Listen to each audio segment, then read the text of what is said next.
just celebrated or recognized the start of the Civil War just a couple days ago, which happened in Fort Sumter, South Carolina. So I kind of feel connected in many ways. The Abolish Slavery National Network is a coalition of organizers representing states and districts all across America. At this present time, we have successfully removed exception clauses which allow for slavery as a punishment for crime from 7 states, bringing it into a total. That's right, it's worth the clapping for, right?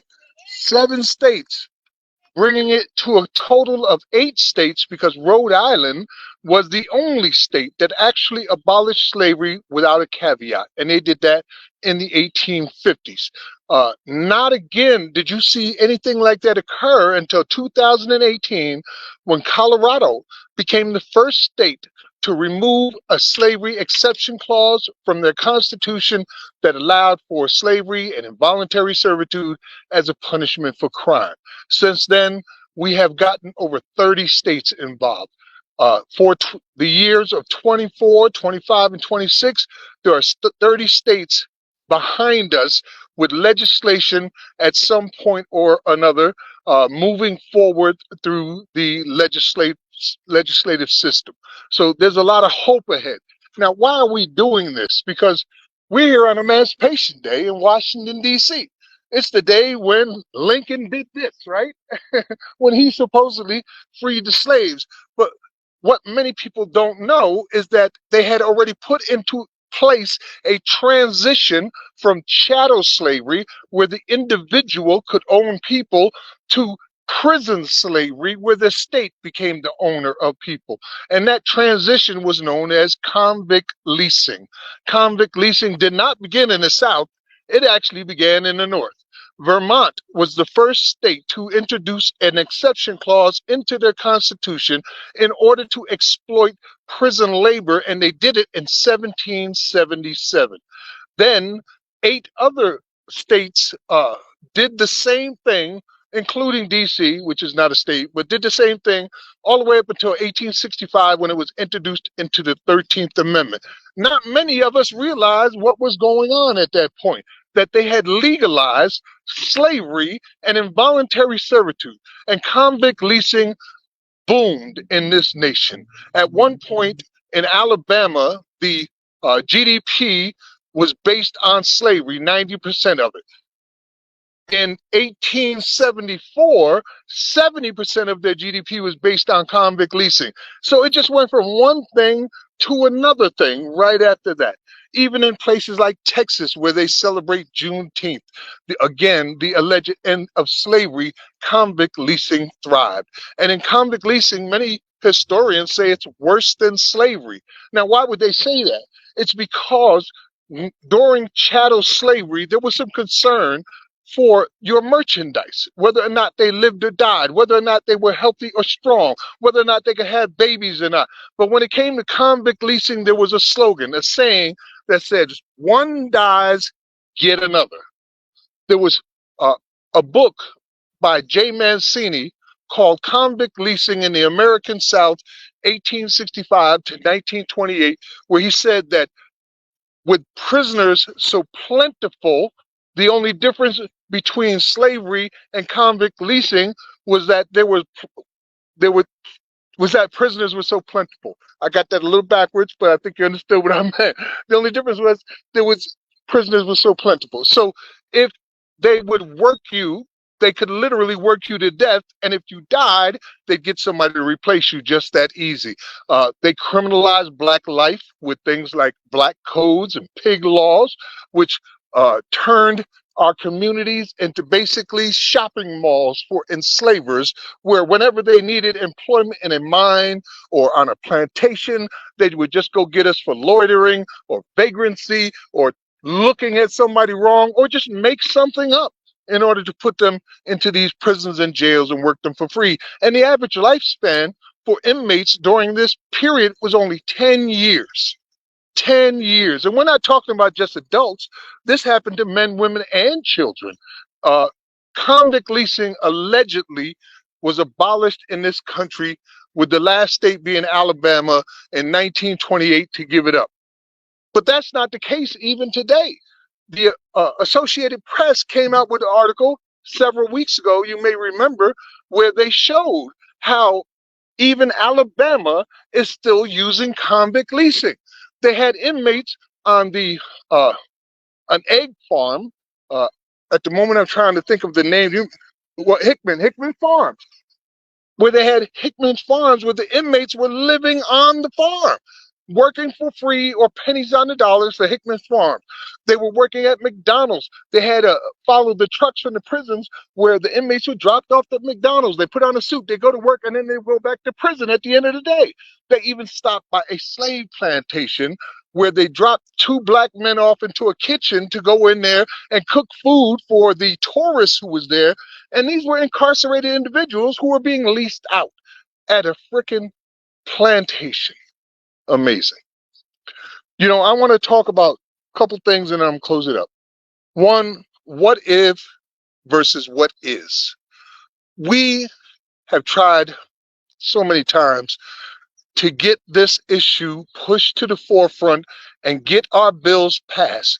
But more often than not, we are met with brick walls where either a Senate president or a committee chairman gets to decide for the entire state whether or not they even get a chance to vote as to whether or not they want slavery in their state constitution. It's blocked left and right. And they come up with these what if scenarios. Well, what if we end slavery? Do we have to pay inmates minimum wage? What if we end slavery? Do we have to release people now who are wrongfully convicted? What if we end slavery? How much is it going to cost the state? What if, what if, what if? And it's the same rhetoric we heard in the 1800s. What are we going to do with these Negroes if we let them go? If we end slavery, what are we going to do with them? It's the same rhetoric over and over and over again. So I don't want us to get lost in the weeds. I don't want to talk about whether or not prison labor is the only example of slavery, because it's not. We're talking about 5 million people on probation and parole who are subject to 13th Amendment, who are still owned by the states. Over 5 million people. And not to mention, we've turned our police basically into slave catchers because our system of justice has become a for-profit industry following market values. So when you go out and arrest one of these young men on the street, where 1 in 3 young black men are expected to be arrested or incarcerated during their lifetime, when you go out and do that and you put them in these jails and they charge this taxpayers $200,000-300,000 a year to house them, that's all part of the system of slavery. That's what is. What is right now is in your Constitution, in the federal Constitution, as well as in the charter here from 1862 for Washington, D.C., that slavery is legal, period.